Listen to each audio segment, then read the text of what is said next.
ఇలాంటి లుక్ వస్తుందని అస్సలు అనుకోలేదు.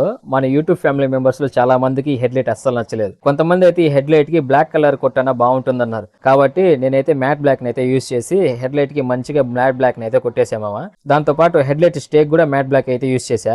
ఇంక ఈ హెడ్ లైట్ కి ఎందుకు సొట్ట పెట్టారంటే మన అవెంజర్ మీటర్ ఈ హెడ్ లైట్ కి తగలకుండా ఉండటానికి. ఒకవేళ రన్నింగ్ లో తగులుతూ ఉంటే ఒకటి హెడ్ లైట్ అన్నా డ్యామేజ్ అవుతుంది, లేదంటే మీటర్ అన్నా డ్యామేజ్ అవుతుంది. కొంతమంది అయితే హెడ్ లైట్ స్టే ని ఫోర్క్ కి వెల్డింగ్ చేసా అనుకున్నారు మామ, కానీ నేను అలా చేయలేదు. నేనైతే స్క్రాప్ నుండి తీసుకొచ్చాను కదా పల్సర్ ఫ్రంట్ సెట్ మొత్తము, అందులో హెడ్ లైట్ కూడా వచ్చింది మనకి. ఆ హెడ్ లైట్ లోపల నాకైతే 4 కప్స్ అయితే దొరికాయి. ఆ కప్స్ కే మామ నేను ఈ స్టేన్ అయితే వెల్డింగ్ చేసింది. ఫ్లిప్కార్ట్ నుండి తెప్పించిన స్లీవ్ లను యూజ్ చేసి మన బండి వైరింగ్ మొత్తం కంప్లీట్ చేసామామ. ఈ స్లీవ్లు మన బండి వైరింగ్ ని షార్ట్ సర్క్యూట్ నుండి అయితే కాపాడుతాయి. మనం 2 వైర్లను జాయిన్ చేసేసి టేప్ కొట్టి వదిలేసిన తర్వాత టేప్ ఒకవేళ ఊడిపోయినా ఎక్కడైనా పడిపోయినా గానీ వైరింగ్ మొత్తం కాలిపోతుంది ఒక్కొక్కసారి. అదే గనక ఈ స్లీవ్లతో మనం గనక ఫిక్స్ చేసామంటే అలాంటి భయమే ఉండదు. ఈ వైర్లు వచ్చి హెడ్ లైట్ కోసం మామ, వీటిని అయితే లాస్ట్ లో కనెక్షన్ ఇస్తా.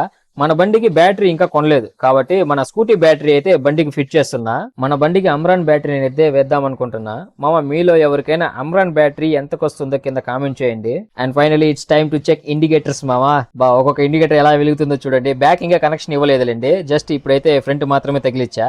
ఇంకా ఈ ఎల్ఈడిని అయితే చెక్ చేయాలి మామ. ఈ ఎల్ఈడి అయితే 2 కలర్లు వెలుగుతుంది, ఒకటేమో ఎల్లో, ఇంకొకటేమో ప్యూర్ వైట్. దీని బ్రైట్నెస్ చూడండి మామ ఎలా ఉందో, కళ్ళు జిగేల్ జిగేల్ ఉంటున్నాయి. నైట్ లో దీని బ్రైట్నెస్ చెక్ చేయాలని నాకైతే చాలా ఆతృతగా ఉంది. ఈ ఎక్స్ట్రా ఎల్ఈడి కోసం రైట్ హ్యాండిల్ బార్ స్విచెస్ అయితే యూజ్ చేశా. బండి వైరింగ్ మొత్తం కంప్లీట్ అయ్యేసరికి నైట్ 11:30, 12 అయిపోయింది మామ. మన బండి లుక్స్ ఎలా ఉన్నాయో, ఈ హెడ్ లైట్ మన బండికి సెట్ అయిందా లేదా అనేది కింద కామెంట్ చేయండి.